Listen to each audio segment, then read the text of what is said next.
वकील बहू। जनक पेशे से एक बहुत अच्छी वकील थी, लेकिन कहते हैं ना, बहू कितनी भी बड़ी तोप क्यों ना हो, सास के सामने तो भीगी बिल्ली ही होती है। अरे जनक, क्या बात है? आज रोटी नहीं मिली अभी तक। ये तेरा कोर्ट नहीं है जो आज फैसला ना हुआ तो कल की तारीख मिल जाए। रोटी तो रोज वक्त में चाहिए। हाँ। माँ जी, रोटी तो कब की बन गई। मैंने आपको कहा तो खाना खाने के लिए, आपने शायद सुना नहीं होगा। ओहो, जज नहीं हूँ मैं तेरे कोर्ट की, सास हूँ सास। कोई दलील फालतू की मत देना यहाँ। बहुत जानती हूँ मैं इन वकीलों को।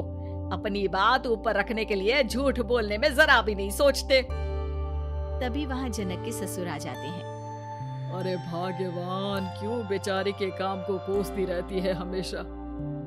मैं भी तो था वहाँ जब ये आई थी तुझे रोटी खाने को बुलाने के लिए। सास को तो अब गुस्सा आ जाता है कि कैसे किसी ने बहू की साइड ले ली। अरे वाह जी वाह, वो तो मैं जानती थी कि कोई ना कोई गवाह तो ये पेश कर ही देगी। पर मैं तो अब सीधा खाना खाकर सोने जाऊंगी। मुझे आदत नहीं है किसी से बहसा बहसी करने की। पता नहीं कैसे ये वकील इतना दिमाग लगाकर खुद तो झूठ बोलते ही हैं, साथ में झूठे गवाह भी ले आते हैं। जनक को सास के ताने सुनने की अब आदत सी पड़ जाती। एक दिन जनक वकील की ड्रेस पर काला कोट पहनकर कोर्ट के लिए निकल ही रही होती है कि अरे कहाँ चली काला कौवा बनकर? टोक दिया ना। अब कोर्ट तो वकील वाली ड्रेस पहनकर ही जाऊंगी ना। वाह भाई वाह, दामिनी तो मैंने भी देखी है। सन्नी पाजी ने ऐसा ही कोट पहना था और कहा था कि तारीख पर तारीख, तारीख पर तारीख। मतलब कि कोई बात करनी है तो बोलिए, वरना वक्त नहीं है मेरे पास खराब करने के लिए। अरे पता नहीं तुझ में क्या देखा मेरे बेटे ने, सारा दिन वकीलों वाली बहस करती है, भोली भाली सास के साथ। अच्छा सुन, जो इतनी बहस मेरे आगे करती है ना, जरा अपने बॉस से कर ले, जो 1 साल भी ना हुए तेरी शादी को और काले कपड़े पहना दिए। अंदर जा और लाल कोट पहन कर आ, पता तो चले कि नई नवेली शादी हुई है। अरे माँ जी, कोर्ट में मेरा बॉस क्या करेगा? ये तो पूरे देश की ड्रेस है वकीलों के लिए। लेकिन सास तो ठहरी सास। अच्छा, तो कोई जरूरत नहीं है 2-4 साल कोर्ट जाने की। शादी थोड़ी पुरानी हो जाए तब इजाजत दे दूंगी मैं तुझे काले कपड़े पहनने की। अब क्या था, मन मारकर जनक को लाल रंग का कोट पहनकर कोर्ट जाना पड़ता है। उसके जाने के बाद आहा, बड़ी आई पूरे देश की ड्रेस की बात करने वाली। अरे पहना दिया ना लाल कोट। अब सास आए दिन या तो जनक को उसके काम का ताना देती या फिर उसका काम छुड़वा देने की धमकी। तंग आकर एक दिन जनक पति से कहती है, मैं सोच रही हूँ कि कोर्ट जाना बंद ही कर दूं। अरे क्यों यार, इतना अच्छा करियर है, क्यों छोड़ने की सोच रही हो? अरे लाल रंग का कोट पहनकर जाना पड़ता है।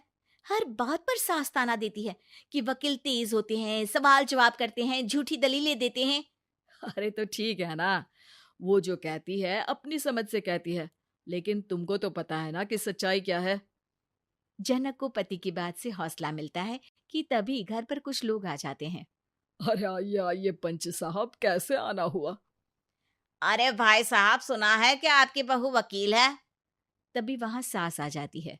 हाँ है तो, लेकिन क्या हुआ? फिर कहीं बहस कराई क्या? अरे हम तो खुद दुखी है उसके व्यवहार से। अरे भाभी जी, आपको तो पूरा मोहल्ला जानता है कि आप कितना बोलती है। फिर हम यहाँ बहू रानी की कोई शिकायत नहीं, बल्कि अपनी परेशानी लेकर आए हैं। ससुर जी खुश हो जाते हैं। हाँ हाँ, मैं भी बहू को बुलाता हूँ। जनक वहां आती है, सबको नमस्ते करके बैठ जाती है। बहू रानी, हमारे गांव में बड़ी मुसीबत आ गई है। अब तो पूरे गांव की जिम्मेदारी मानो तुम्हारे कंधों पर है। अरे ना ना, इससे तो घर की जिम्मेदारी पूरी नहीं होती, ये गांव की जिम्मेदारी क्या लेगी? भाभी जी, आप चुप हो जाओ।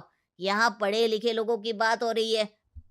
आप जाओ, जरा रसोई से सबके लिए चाय लेकर आओ। मैं कॉफी लूंगी। हाँ हाँ, वकील साहिबा के लिए कॉफी। सास सर पैर सब पटक कर वहां से निकल जाती है। बहू, गांव में पानी नहीं आ रहा है, पड़ोसी राज्य ने हमारा पानी रोक रखा है। इसका मामला तो बड़े कोर्ट में चलेगा पंच जी, लेकिन ऐसा क्यों? वो राज्य हम लोगों से पानी के पैसे मांग रहा है। अब आधे गांव में पानी की सप्लाई खत्म हो गई है बहुरानी। अच्छा पंच साहब, बात गांव की है तो मैं जरूर केस लड़ूंगी। यहाँ एक बार फिर सास की एंट्री हो जाती है। अरे वाह जी वाह, ये काम करवा लो, आप हमारी बहू से बहुत अच्छा करती है। मैं हूं सीधी सादी सास। इस लड़की ने कैसे लड़ लड़ कर मुझे साइड कर रखा है, ये तो अब आपको पता चल ही जाएगा। अरे भाभी जी, आपकी आवाज तो पूरे गांव को सुनाई पड़ती है जब आप बहू रानी को सुंदर वचन सुना रही होती हैं। अरे वकील बहू मिली है, फक्र करो फक्र। हाँ जी हाँ, सारी फकर तो हम लोग ही करें। खैर, अब जो केस लड़ेगी और पानी गांव में आ जाता है तो पंच साहब लिख कर देना होगा कि हैंड पाइप में सबसे पहले मेरी बाल्टी और घड़ा भरेगा। अरे फिर तो हम बहू रानी के नाम पर घर पर ही सप्लाई दे देंगे, लेकिन ये इतना आसान नहीं है। बहू, गांव के पास अभी वकील करने की भी पैसे नहीं है तो। अरे पंच साहब, ये मेरे गांव का मामला है, मैं आपसे एक भी पैसा नहीं लूंगी। सास को बहू की बात पर गुस्सा आ जाता है, लेकिन सबके जाने के बाद झनक मन लगाकर गांव की परेशानियों को दूर करने में लग जाती है। और वो दिन भी आता है कि झनक केस जीत जाती है। अरे आज तो प्लम्बर आकर घर तक पाइप लगा गया है। खुश हो जाओ, मेरे कारण तुम लोगों को घर के अंदर ही पानी मिल जाएगा।